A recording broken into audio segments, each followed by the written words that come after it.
I told you. I tried to keep you safe. I told you. That is what the grand jury indictment says a young student told teachers just after the shooting of a first grade teacher at Richneck Elementary School in Newport News. Yeah, the special grand jury indictment says that the child, who was a friend of the 6-year-old shooter, claimed to have been shown the gun during recess, and they were threatened if they went and told anyone. Still, the indictment says that the child reported to school officials anyway, and nothing was done. And according to the indictment, one of the school leaders who did not act was former assistant principal Dr. Ebony Parker. Now, Parker faces 8 counts of child abuse and disregard of life in connection to the incident.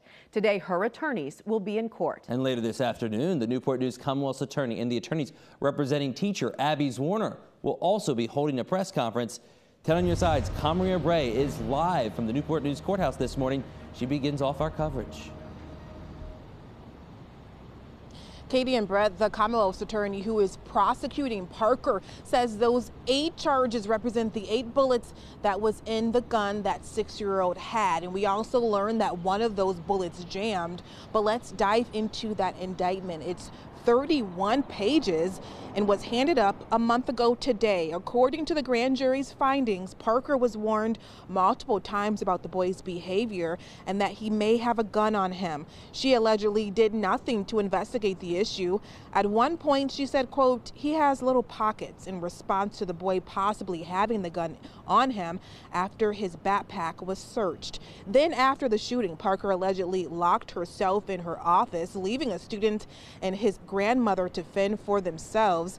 We talked to the 6-year-old shooter's guardian, his great-grandfather, who says if there is evidence Parker knew about the dangers, he would understand why she faces those charges. And we exclusively spoke with Zwerner's attorneys.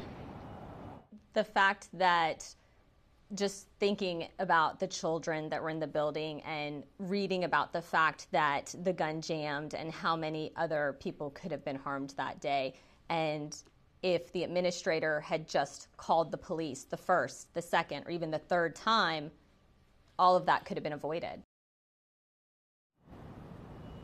And it's important to remember that Deja Taylor, who is the 6-year-old's mother, the owner of the gun, is serving time in prison for felony child neglect and having a gun while using drugs. And we are also speaking to people in this area. We're going to have that coming up at midday. I'm Maria Bray in Newport News. 10 on your side.